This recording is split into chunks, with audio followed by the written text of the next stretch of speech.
Comissão de Agricultura da Câmara dos Deputados vai debater a regulamentação nacional da aviação agrícola.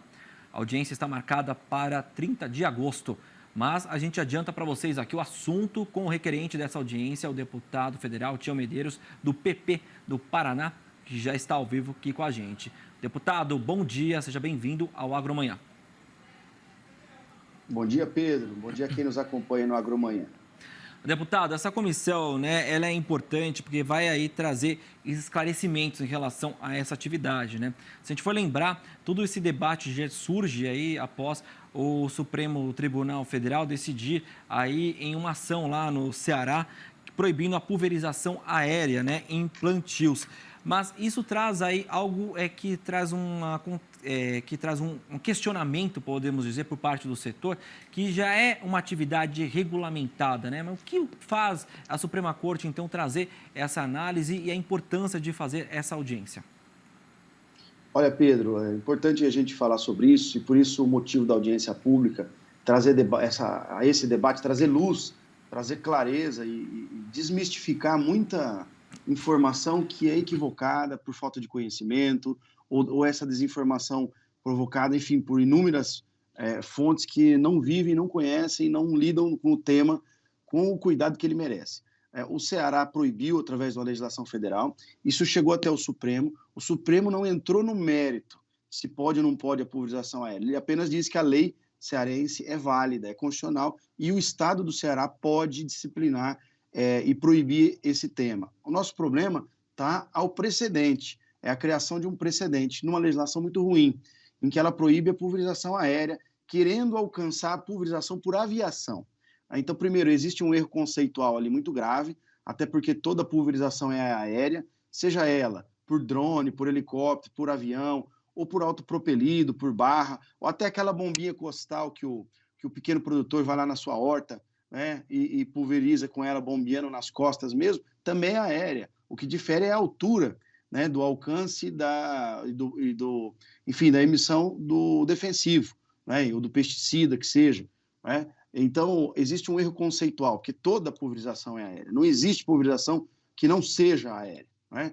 Agora, o que eles pretendem alcançar e proibir é a pulverização por aviação, como se o efeito da deriva fosse o responsável por todo o problema, né, especialmente no que diz respeito à polinização das abelhas ou à questão de comprometer a vida e a saúde dessas abelhas que têm uma capacidade, né, de trocar e de polinizar muito importante para a agricultura.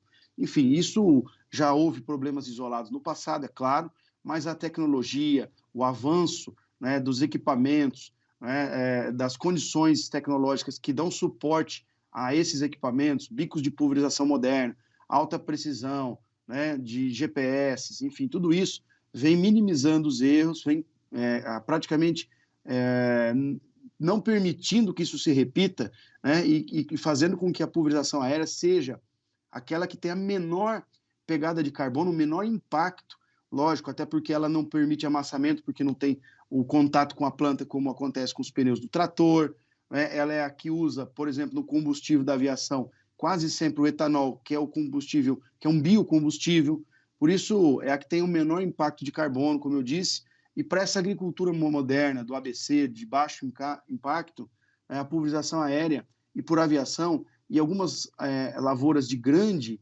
escala, principalmente, como o algodão, a própria soja, a banana, a cana, precisam muito da pulverização. E precisam que aconteça isso em janela, né, de momentos muito curtos. A pulverização tem que entrar na hora correta, na hora certa, e por isso a pulverização aérea ela é fundamental para a agricultura brasileira. Proibir não é o caminho. Regular, criar limites, proximidades com cidades, né, criar cortinas verdes em áreas próximas a municípios, a população, enfim, soluções alternativas existem. Agora, a proibição ela é sempre o pior caminho. E a nossa preocupação é que outros estados, né, assim como o Ceará já fez, possam seguir esse exemplo e, pelo fato de desconhecer o tema com a verticalidade e a profundidade que ele merece, acabem proibindo de maneira equivocada. Para que isso não aconteça, nós trouxemos esse debate para a Câmara, para a Comissão de Agricultura, para ouvir quem realmente entende.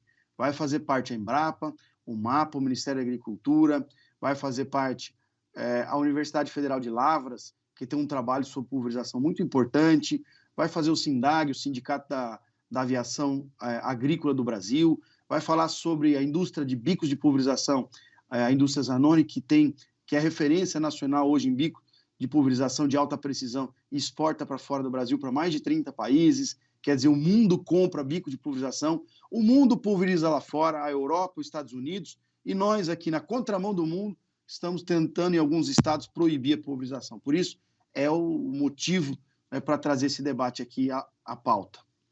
O senhor mencionou há pouco, né, a participação de vários agentes, né? Temos aí a Embrapa, temos também a ProSoja, né, a FEPLANA também, que está entre os integrantes dessa audiência pública. De que forma essas entidades podem, esses representantes podem aí contribuir para esclarecer essas questões, esclarecer esses questionamentos em relação à pulverização, e de que forma essa audiência pública pretende aí, dar um próximo passo, né? Além de apresentar essas informações, qual é o próximo passo dessa audiência pública para, então, trazer mais musculatura e ter, enfim, uma resposta e quem sabe até mesmo barrar esses questionamentos aí feitos por mais de 10 estados aí?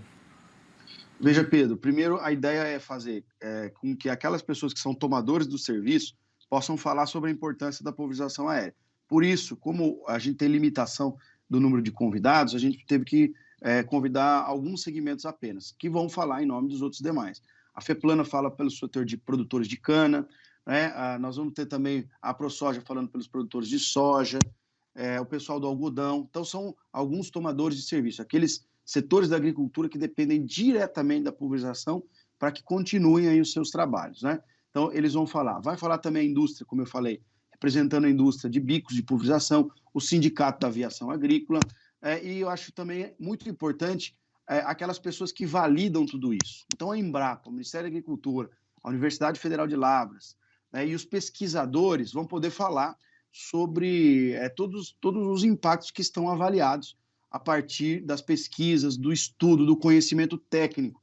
Não é para ter achismo, Pedro, é para ter tecnicidade.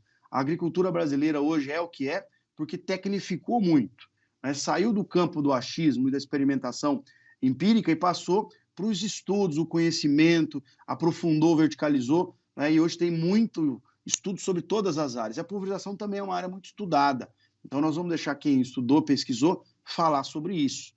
Aí tem que ouvir todos os envolvidos, os atores nesse cenário todo. Bom, então, a partir do resultado da audiência, a gente vai tentar entender se a solução será criar uma lei específica sobre isso, se o MAPA criar uma nova regulamentação através de decreto ou resolução, enfim. A ideia é ouvir todos os envolvidos e nós, como colegiado de deputados, tomarmos a decisão que solução jurídica nós vamos dar para que a gente possa resolver de uma vez por todas esse tema aí.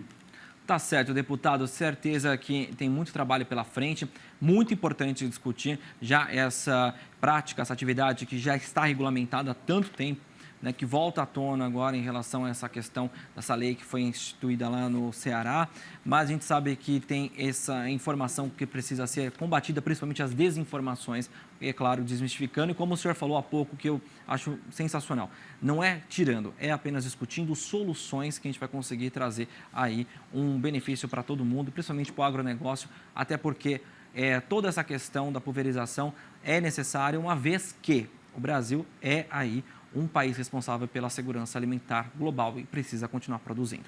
Obrigado, deputado, pelas suas informações, um ótimo fim de semana e bom trabalho. E dia 30, então, uma ótima audiência. A gente aguarda aqui informações e atualizações para o nosso produtor rural, que está ansioso para saber aí o resultado dessa audiência pública. Obrigado. Eu que agradeço e espero vocês lá. Com certeza. Um abração, deputado. Tchau, tchau.